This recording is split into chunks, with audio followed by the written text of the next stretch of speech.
Hi, AGP students. This is Rob Jensen, one of your instructors for the AGP PSAT Test Prep course. Today's lesson and video is about target scores. And some of you may be kind of wondering what target scores are and what does this really mean for you and how this will help and to benefit you and your goal and your achievement of trying to earn the best score for you. Well, after today's lessons and such, you should be able to say, I can effectively implement the pacing strategies. And those are some of the things in which we'll discuss today. And this is more than anything trying to give you a better idea about how you as an individual can go through and try to effectively time yourself going through the SAT test and such, and to helping you in trying to achieve your highest score. You'll be able to say, I can't understand the basketball analogy. This is really related to kind of help you break down a bit more about target scores and what this will mean for you, and what it is to maybe going about it a little bit different of a sort of approach in which you're accustomed to, and trying to help you achieve your highest score. And then lastly is and then sort of understand the target scores in which you're trying to achieve for yourself individually. And then lastly, kind of create a game plan for yourself. So that's something in which we'll follow up with in the first course for the introduction of the class. And we'll kind of look at you each individually and try to better understand what sort of target score you should be going for each individual section. So kind of just to get into it a little bit. And one of the things about the course, or taking in the course in which we'll kind of always try to emphasize, it's about time. And what we're trying to go through, and here are some things to kind of help you to better understand about the SAT. So they're all equal, and what I mean we're all equal is that all the questions in which you answer are equal to one another. They're all worth 1 point if answered correctly and such, and they can all lose a quarter point if answered incorrectly. And then the tests and the questions are kind of broken up into easy, medium, and hard level, the difficulty of them, and regardless if you answer one hard one or one easy one, they're all the same. So one thing about it is, unless you're aiming for a score of like 700 plus or higher within an individual section, you should not be answering all the questions within that test section. So I know it's a little bit different and such, and that's something you're probably not all that accustomed to. So it's also like climbing a hill. What you have, and as most sections and kind of how they progress through, it is like they're working and getting themselves more and more difficult as they begin with something easy, and they kind of progress through more medium-like questions and kind of finish off with some hard ones, especially through the math and the writing sections. You'll see this more evident than any other place, and you should be able to feel that as you're going through the test. I think I've already alluded this to some in just a few moments ago, but here it is again. I'm sure you probably already know there's no partial credit for wrong answers, and in fact there is a penalty. So as I mentioned above, it takes away from your overall score if you're answering questions incorrectly, and that's something in which you want to avoid, because that can certainly help in the improvement of your score. Other thing is, you kind of want to eliminate as many wrong answers as you can. So as you're going through, if you can eliminate 2 answer choices or 3 answer choices from what you're going through, you're kind of increasing your odds of getting them more of them correctly and such. And that's what you want to do, is to kind of give yourself some better odds of that. And if you can help to eliminate some of those, and then take your time and trying to select out and choose what you may be the best fit. And things. The other thing is too, you kind of want to understand your gambling odds. So this kind of just goes off and continue on from the point, the previous point. So you may want to make notes even on your test booklet and such. If you kind of maybe eliminated some or whatnot, and you say, oh, I'm kind of in between 2 choices, I'm kind of in between 3 choices. Well, you want to maybe mark the booklet saying like a 40 or something, like if there's 2 choices you're in between, so there's a 40% chance and things in which that you may have gotten it correctly or something. Or if there's 3 choices or something, then there's a 60% chance of you getting it possibly correct and such. So you kind of want to look at that and better understand what your odds are and the chances of getting that one correctly. And if you finish earlier, this is also a good way to go back. You understand which ones you were kind of in between on. You can look at and kind of review those questions again and see if you maybe can settle on something a little bit differently, or kind of confirm the choice in which you've marked for your answer sheet.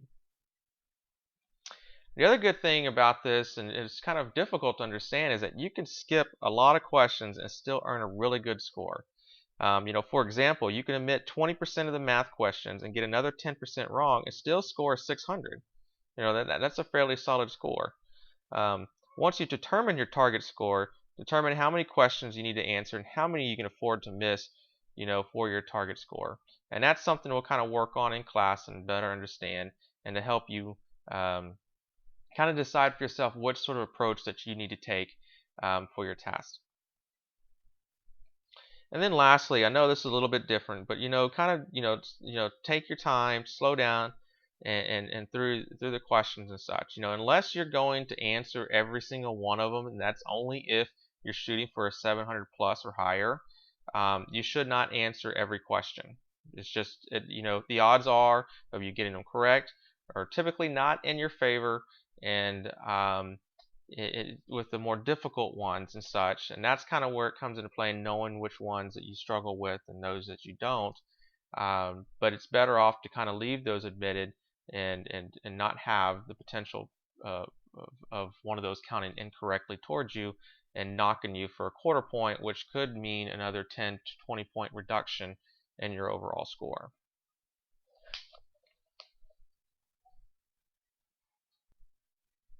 Okay, well, let's play a basketball game, and I think this basketball game will really do well to illustrate how to kind of implement the strategy in which we're talking about, and more importantly, and how you're going to specifically achieve your target score and to reach that. So with this basketball game, we can kind of look at this.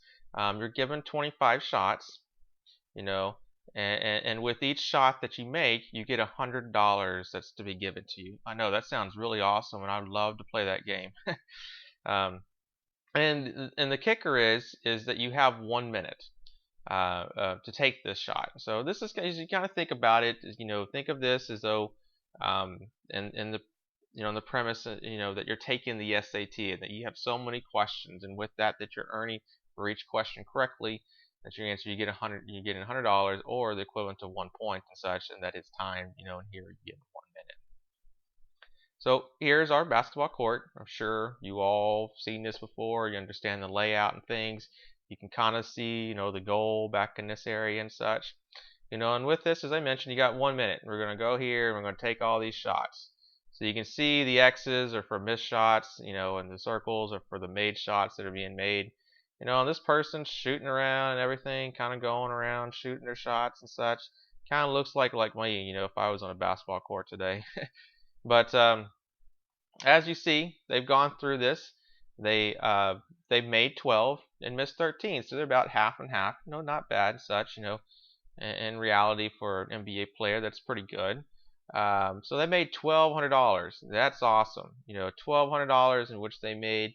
That's a fair amount, of money there. So this person did really well. Went through, made a little less than half the shots, and made themselves $1,200. So let's throw a little twist on this. I like to call it the SAT twist, in which we have. So with this, they have 25 shots. You get $100 per made shot. They've gotten 1 minute, so right now it's not any different, but they lose $25 per missed shot. So let's see how this affects the results of the game. Same person, kind of gone through, looking to make their shots and everything and such, same as last time and everything. And here we go. So, same thing, adding the SAT to it. A little twist in which we have. They made 12, earned $1,200, and they missed 1,300. So by missing, they missed 13 shots, and by missing those 13 shots, they lost $425. which then brought down their total earnings to $775. That's a lot of money. That is a lot of money, in which you could see that these individuals missed and such. And and they did this. They had the same amount of time, same number of shots, things of that nature. They went through and they shot them all, and they did those 25 shots within 1 minute, and this is what they ended up with. So you can see how much that severely impacts your score and what it does to you as an individual and such. So let's try another method. And let's look at this. Same thing, same person, going around, taking the same number of shots and such, and all this, going through, same thing. But look at this, here. You see that dash? That individual, you can see, this is them. They admitted it. They didn't answer that one. Didn't answer that one or take that shot. Same thing here, and that one too. So instead of taking 25 shots, they only took 21 shots and everything. And so with this, they took these 21 shots, they paced themselves a little bit better, took a little bit more time on things, they understood which ones they made and were better at and doing well to answer and such, or to make. And this is kind of what happened. So they made 12 shots and things. They missed 9. And of that, they admitted 4, so that's no penalty. So the total earned was $975 and everything and such. And with that, now they got a net gain of $200. $200. Once again, that's not chump change and everything. And then, but if you look at it in terms of SAT, they earned 2 raw points because previously they were at $775. Now they're at $975. So if we think of it again in kind of raw points, what's being earned, they earned 2 additional raw points and everything of that. Or if you want to look at it in terms of SAT, that's additional 30 to 50 points to their test score. That's quite a bit. And that will certainly help to make a difference and to pull you up into different percentile rankings and such when you're trying to earn more on the SAT. And that's what we're trying to get at in some ways, in which we'll continue to work on, is to help you to identify, more than anything, the sections in which you do well. The math, the critical reading, the writing, and within those sections, the type of questions and problems and such that you do well, and the ones you don't do so well, and the ones in which you should be working on and spend a little bit more time on trying to answer, and just as well, which ones you should possibly completely avoid and just move along. And I know this is a new concept for you. This is something in which you're not accustomed to, but the thing you got to think about, this is the SAT. This is not class. You're not taking a test for a grade in school or anything. This is a game in which you're playing, and you're trying to game it to the best of your ability and to help you earn the most highest score that you possibly can.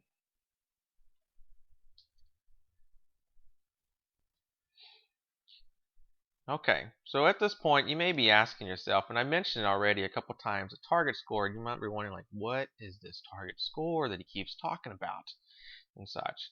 And this is something that once we're going to do in the first class is kind of, after we've seen the results and everything, is kind of help identify a target score and one which would probably be best for you. Now, some of those is your student who's kind of scoring a little bit lower per se, maybe somewhere in the 500 range or something like that. You have a much greater margin for improvement. So your target score may be a little bit higher, and say, maybe you're trying to achieve an additional 100 points within a section or something. If you're kind of already up there, say you're already at the 650 or maybe at the 700, maybe you're trying to get up to another 50 points or something of that nature because you have a smaller margin. And it's also harder to to improve and to move up as you can keep climbing closer to that 800 mark. There's fewer and fewer students who are able to achieve that, so it's that much more difficult to climb. So we got 3 things here in the answer zone, which I'm going to show you here kind of in a visual source. But the answer zone is the ones you want to do your very best in these sort of questions and things. Are they tend to be a little bit easier in difficulty, so they might be of the easy and medium level. There are also those which you tend to do well with, and the sort of type of questions, and these you want to answer most definitely. Then there's the scan zone. So the scan zone is the sort of question that probably going to maybe be a little bit more difficult, maybe medium or hard. But along with that, there may be a type of question in which you necessarily don't do as well in answering as such. And then lastly is the skip zone. These are the ones in which you should completely skip and try to avoid at all possible unless you see yourself going through it and you know this is something in which you know quite well, and along with it you're very confident in your ability to answer those questions. Okay, well, let's look at this. We have a sample game plan, so we'll kind of look through here in the next couple of slides. And this is something that you'll see in your book, and as I said, this is probably be quite foreign to you, and it's going to take a bit of an adjustment. So here we have the math, and we see that there's 3 individual sections for the math. There's a 20 question section, there's an 18 question section, and a 16 question section and such. And here, as you see, we're trying to accomplish and hitting the 600 score level and everything. And then that you see this, it says answer 42 and skip 12 questions. You're like, skip 12 questions? How can I possibly do that and such? Well, this is how you're going to do it in the things. You see everything in the green here. These tend to be some of the easier questions, or the easier medium level and everything. And then you kind of see this here are the ones in which are the more difficult type of questions and such, or the harder level, the ones that definitely most likely you're going to get wrong in a sense. And this kind of goes back to that basketball analogy and how that person admitted those. And just by clearly admitting those, how much it did to sort of improve their score, because they weren't losing another half point or 3/4 points, and they were only getting one right in a section or something. So this, as you can see, 20 question section, and you're working to answer 1 through 16. And the last 4, you just skip. Don't even worry about them. So instead of having like 25 minutes to answer 20 questions, you have 25 minutes to answer 16 questions. And this, you also want to go back through, and you're kind of making sure, if you have one that you're kind of uncertain, that's either a 40 or 60 or something like that, kind of going back and looking at, trying to better understand, your odds and such, and trying to get it right, and making sure that and confirming those answers and such. These 18 question sections, you can kind of see that this 1 through 8, this is the normal multiple choice that you have, and then you have the grid ends and everything that you'll be answering things. So you'll want to skip the last 2 of the multiple choice, and then the last 3 of the grid ends, and then here you can see the last of the multiple choice here and such. Alright, so this is the math scoring 600. So that's, you can see, a skip zone as such, and ones you answer. And these are some of the things that you just go through and you work at, and you're going to have to memorize this and such. And in some ways, if you'd like, you can even go back to the front of the test, or when you flip to the test, is maybe even go so much of marking those with an X and knowing that those are the ones you're supposed to skip and such. Here's another sample one. This time you can see it's a 700 and such we're trying to achieve. And this one says attempt to answer all but 1 to 2 questions per test section. So as you can see, what we have here, we've got a 20 question section and everything, and then same thing, 17, 18, 19. Looking to answer all but 1 or 2 of these and such.